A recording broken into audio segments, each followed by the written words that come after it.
Welcome my YouTube channel Sabir exam centre. দেখো আজকের ভিডিওতে তোমাদের জন্য food SI GK question and answer 2024 সালে নিয়ে এসেছি। খুবই গুরুত্বপূর্ণ ইম্পর্টেন্ট কয়েকটি প্রশ্ন থাকবে যেখানে তোমরা কমন পাওয়ার চান্স খুবই আছে। দেখো ভিডিওটি অবশ্যই শেষ পর্যন্ত দেখো। দেখো প্রথম প্রশ্ন দেওয়া আছে এখানে, নিম্নের কোনটি আকাশ থেকে আকাশ এয়ার টু এয়ার প্রাকৃতিক মিসাইল? অপশান দেওয়া আছে, অপশান এতে পৃথ্বী বলা আছে, অপশান বি আকাশ, অপশান সি অগ্নি, অপশান ডি অস্ত্র। কোনটা সঠিক অ্যান্সার? দেখো আমি একটু ডিটেলসে বলে রাখি এই সম্পর্কে। এয়ার টু এয়ার মানে একটা বিমান থেকে অন্য বিমানে ফ্লাইটে উৎক্ষেপণ করা হয়েছে যেখানে। এর অর্থ এটাই যে ফ্লাইটে বিমানকে জড়িত করাও হতে পারে এখানে। এয়ার টু এয়ার মিসাইল হলো একটি ক্ষেপণাস্ত্র। এয়ার টু এয়ার মিসাইল হচ্ছে ক্ষেপণাস্ত্র যা একটা বিমান থেকে আরেকটা বিমানে নিক্ষেপ করা হতে পারে, ঠিক আছে, বা ধ্বংস হয়ে যেতে পারে। এগুলি সাধারণত এক বা একাধিক রকেট মোটর দ্বারা চালিত হয়ে থাকে, যা কঠিন বা তরল জ্বালানি হতে পারে।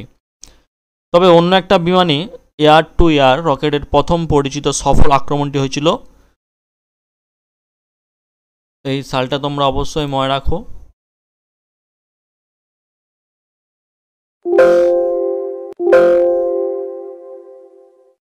সালটা তোমরা অবশ্যই মনে রাখো 20 আগস্ট 1939 সাল, ঠিক আছে। তাহলে এখানে সঠিক অ্যান্সার কোনটা হবে? নিম্নের কোনটি আকাশ থেকে আকাশ এয়ার টু এয়ার প্রাকৃতিক মিসাইল? এখানে সঠিক অ্যান্সার হবে অস্ত্র, ঠিক আছে। তাহলে সঠিক অ্যান্সার কোনটা হবে? অস্ত্র। পরবর্তী প্রশ্ন তোমরা চলে যাও। পরবর্তী প্রশ্ন দেখো, এখানে বলা হয়েছে কোন দেশ সুখী দেশ নামে পরিচিত? অপশান এতে দেওয়া আছে ফিনল্যান্ড। কোন দেশ সুখী দেশ নামে পরিচিত? অপশান এতে দেওয়া আছে Finland, option B Sweden, option C Switzerland, option ডিতে নরওয়ে দেওয়া আছে। একটু ডিটেলস আলোচনা করা যাক। এখানে বলা হয়েছে দেখো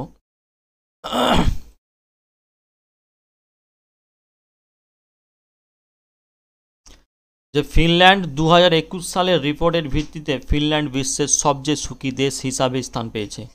তাহলে এখানে সঠিক অ্যান্সার হচ্ছে ফিনল্যান্ড, ঠিক আছে।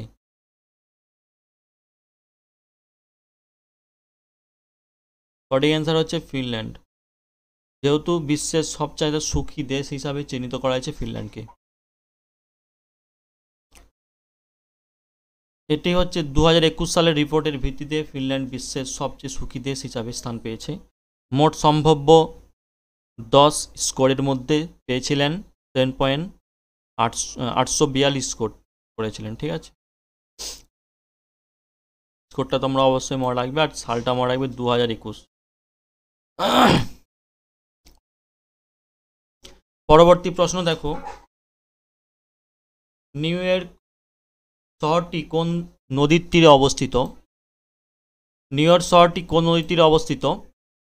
দেখো অপশান এতে বলা আছে টিবার নদী, option B Darling, option C Delaware, option D Hudson.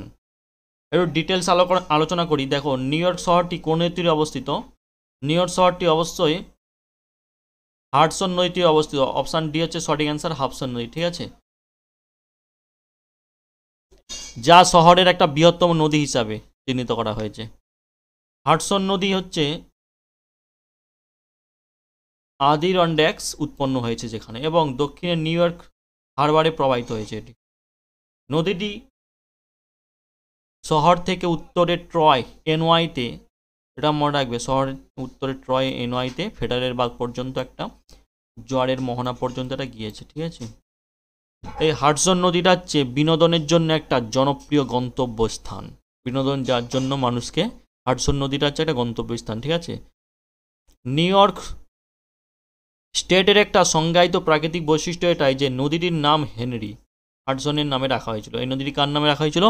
Henry হাডসনের নামে রাখা হয়েছিল। এটা অবশ্যই তোমরা খেয়াল করবে, একজন ইংরেজ যিনি 1609 সালে এটি আবিষ্কার করেছিলেন। নিউ ইয়র্ক সিটি ব্রাস্কস নদী এবং হাচিনসন নদীর আবাসস্থলে এটি অবস্থিত। পরবর্তী প্রশ্ন দেখে নেওয়া যাক। পরবর্তী প্রশ্ন বলা হয়েছে এখানে যে বতোয়া খাল ভারতের কোন রাজ্যে অবস্থিত? পটুয়াখাল ভারতের কোন রাজ্যে অবস্থিত? দেখো এখানে অপশান এতে Paschimbanga, option B Uttar Pradesh, option C Bihar, option D Orissa. সঠিক অ্যান্সার কোনটা হবে এখানে? দেখো মধ্যপ্রদেশের পান্না জেলার কাছে বেত নদীর তীরের ডান দিকে বরিয়ারপুর নির্মাণের মাধ্যমে বেতের খালের উৎপত্তি হয়েছিল। প্রথমবারের মতো এই খালটি 1907 সালে 28.32 কিউসেক ডিসচার্জ দিয়ে পরিচালিত করা হয়েছিল। তাহলে বেতোয়া খাল ভারতের কোন রাজ্যে অবস্থিত? এটি হচ্ছে ভারতের মধ্যপ্রদেশ রাজ্যে অবস্থিত। সরি, এখানে উত্তরপ্রদেশের জায়গায় মধ্যপ্রদেশ হবে, তোমরা অবশ্যই এটা লক্ষ্য করো, মধ্যপ্রদেশ। ঠিক আছে, এটা মধ্যপ্রদেশ হবে। ঠিক আছে, তাহলে বেতোয়া খাল ভারতের কোন রাজ্যে অবস্থিত? মধ্যপ্রদেশে অবস্থিত। পরবর্তী প্রশ্ন দেখো, বিক্রম সারাভাই মহাকাশ গবেষণা কেন্দ্র কোথায় অবস্থিত? দেখো বিক্রম সারাভাই মহাকাশ গবেষণা কেন্দ্র অপশান এতে বলা আছে Thiruvananthapuram, option B Hyderabad, option C Visakhapatnam, option D Bengaluru. একটু ডিটেলস আলোচনা করা যাক। এখানে বলা হয়েছে Vikram Sarabhai space centre VSSC এখানে অবস্থিত হচ্ছে তিরুবনন্তপুরে। তাহলে অপশান এটা হচ্ছে সঠিক অ্যান্সার। আমরা একটু ডিটেলসে জানতে পারি, যেখানে বলা হয়েছে যে কেরালা রাজ্যে ত্রিভান্দম নামও এটা পরিচিত হয়েছে। এই বিক্রম সারাভাই মহাকাশ গবেষণা কেন্দ্র কেরালা রাজ্যের ত্রিভান্দম নামে এটা পরিচিত। পিএসএসসি হলো ভারতের মহাকাশ গবেষণা সংস্থা, যেখানে ইসরো পরিচালিত করে। এটা একটি প্রধান মহাকাশ গবেষণা কেন্দ্র হিসাবে বিবেচিত হয়েছে। এটি লঞ্চ হয়েছে, এখানে দেখো ভেহিকল প্রযুক্তির ডিজাইন ও উন্নয়ন করার জন্য এবং স্যাটেলাইট উৎক্ষেপণের যানবাহন সাউন্ডিং রকেটের ডিজাইন উন্নয়নের জন্য দায়ী হচ্ছে এটা। ঠিক আছে, বিক্রম সারাভাই মহাকাশ গবেষণা কেন্দ্র। তবে ভিএসএসসি জাদুঘরটি সমস্ত কার্য দিবসে সকাল 9:30 থেকে বিকেল 4টা পর্যন্ত খোলা থাকে এবং দেখার জন্য আগে বুকিং নিতে হয়। এখানে অবশ্যই বুকিং দিতে হয়। এই জাদুঘরে একটা হুইল চেয়ার এবং অ্যাক্সেসযোগ্য প্রবেশদ্বার আছে এবং পার্কিং লট এখানে রয়েছে। ঠিক আছে, পরবর্তী প্রশ্ন দেখো,